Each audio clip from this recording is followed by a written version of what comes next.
I saw a tweet asking, like, which Danganronpa class would win if put up against each other. So, my rule that I'm just gonna, make up to kind of round everything out, make it the most fair that it can be, is it's all gonna be just hand-to-hand combat.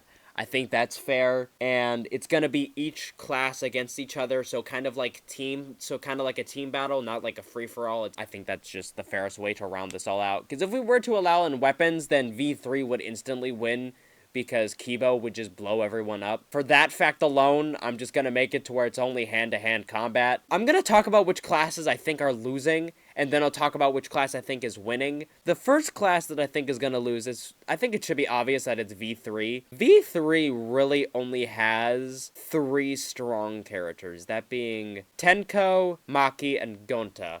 And Gonta is probably one of the strongest characters amongst all 3 classes, but he doesn't fight, he's a gentleman. And the only way to really get him mad is to insult his bugs, and I have severe doubts that any of the other classes are gonna insult him based on his ultimate, when they probably don't even know who he is. I mean, he may get pissed off because people are killing his friends or whatever, so he may go, rage there, and don't get me wrong, Gonta is strong as fuck. Like, he can pick up a sewer grate with just his goddamn fingers. But I just don't really see him fighting to begin with. So, I mean, like, I'll kind of consider it half and half of even if Gonta fights. But he's never seen throwing a punch as far as I remember. If he did, he'd probably kill someone. like, he's strong, but I don't think he's really gonna do anything. He's probably just gonna sit in a corner and cry and then get fucking killed. The next character that I think would be a pretty high contender is Maki. Maki isn't the ultimate assassin or whatever. Like, she was trained, but it doesn't really say exactly what she was trained about. I see it, like, on the wiki, it says, like, multiple types of weapons and powerful strength and endurance.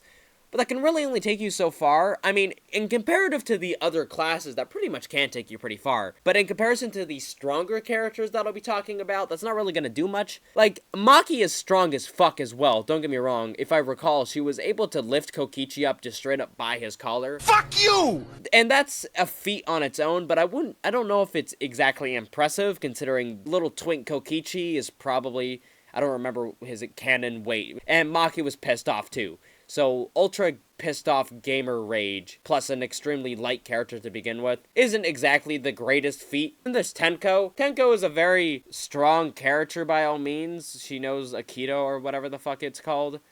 But she doesn't really have any feats.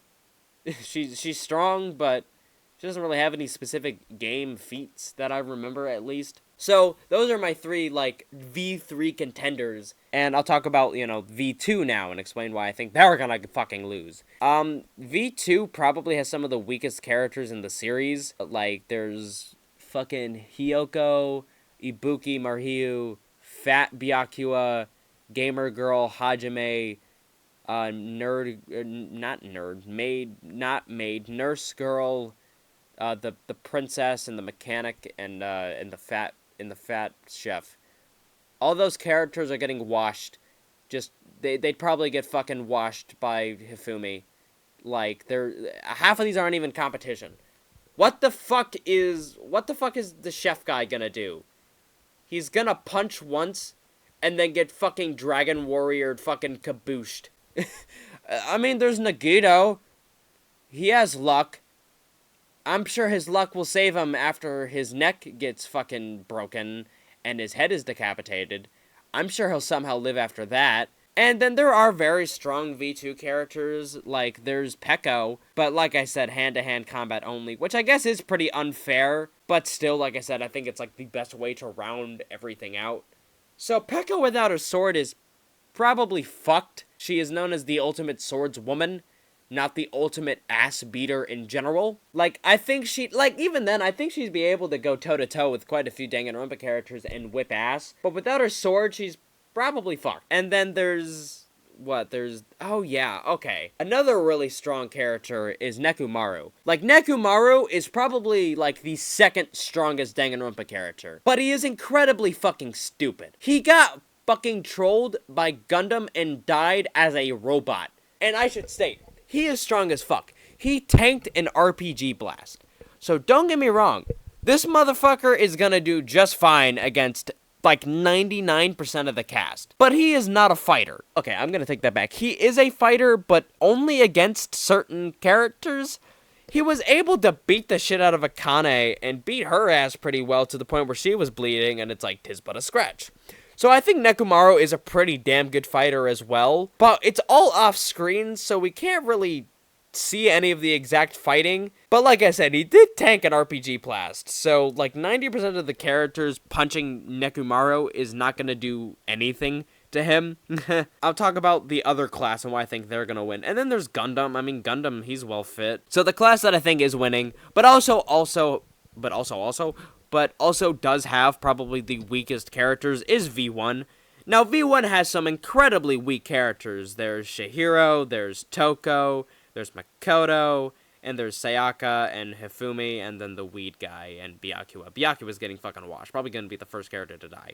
But there's also some incredibly strong ones, and I'm just gonna save the obvious reason why V1 would win for last. I mean, there's a lot of, like, generally just fit characters, and I'm pretty sure every class, except for V3 doesn't really have any, but V2 has some pretty, like, just generally fit characters. But V1 also has, like, Leon and Kyoko and the loud hall monitor guy and the weed guy. But then there's, like, the three obvious students of why V1 is winning. There's, the soldier girl that I can't think of the name off the top of my head, Mondo, and Sakura. Yeah, sorry to say, Sakura is whipping every single character's fucking ass. And because I'm putting this in teams, if they were to be smart, if Sakura, Mondo, and the soldier, if they were to go toe-to-toe, if they three, just as a team, went up against the other characters, as a team, they are going to be just fine, minor scratches and bruises for, like, all of them. Who is Nekomaru gonna even team up with? Nekomaru, the only character he really has to team up with is Akane and maybe Peko. And Fuyuhiko, by the way, Fuyuhiko's not doing shit. He's a Yakuza.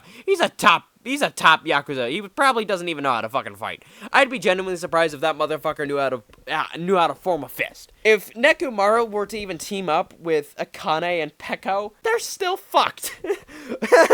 Like, Sakura against Peko and Akane alone, Sakura is going to whip their fucking ass. Like, Sakura is, the second strongest human, and the only reason why Sakura was able to become the strongest human, or at least given that title, is because the actual strongest human and her lover or whatever, like, got cancer or whatever. To be given the title of second strongest human is quite a feat, if you ask me. And Sakura is a martial artist. That is literally her talent. Her talent is the ultimate martial artist. What the actual fuck is Nekomaru gonna do against someone who actually knows how to fight? And I'm gonna say that Mondo, since he's a biker, I'm gonna take a fair guess that he knows his way around a fight. I'm sure he would have if he were to fight up against maybe Tenko, he may have some problems, because all of his fighting is pretty much just street fighting. And not only is that, he is strong as fuck to begin with. He was able to knock out Makoto with one punch and knock him out unconscious for hours, which realistically probably would have killed Makoto. And I mean, don't get me wrong, Makoto isn't a strong character by any means, but it is quite an impressive feat to knock out someone with one punch and leave them unconscious for hours. And then the soldier, who, I mean, it's her entire ultimate just to be the ultimate soldier. I'm sure she'd struggle without weapons, but I'm sure being a soldier, she is pretty decent at the very least, she is decent at hand-to-hand combat. Nekomaru, being a dumb fuck, going up against three people who have at least somewhat of combat knowledge, he is getting washed. They are going to snap his fucking neck and eat his testicles, without a doubt. Even if Akane and Peko were to all go up against those three, what the fuck are they gonna do? Two of them probably can't do shit without weapons. Akane's strong, but I don't think she's gonna be tanking martial artist blasts. If I were to theoretically say Gonta were to fight, he'd be a pretty fucking good contender. If him and Sakura were just going at it alone, they'd be trading blows for a while. They would be going at it for a good while, because I think Gonta could tank quite a few blasts from Sakura. But Pagana's gonna fucking die, alright? There's no way he's gonna tank Sakura forever. But I think that's a pretty fair, just a rant of why I think Danganronpa V1 is winning just because of Sakura alone. Also, don't you little bitches come at me with a, oh, Nagito is the ultimate duck. Nagito, if he gets his neck fucking snapped, Nagito is not coming back from that. There is no physical way for his luck to save a broken spine. What? Oh, he's gonna magically know martial art because he has luck, so he's just gonna immediately guess where all of the blows are gonna be thrown. No, he is going to fucking die. Nagito's probably going to be like, he's probably gonna take a while to kill him. He's probably not gonna be the first one out, but he's gonna die. There's only so much your luck can take you, motherfucker.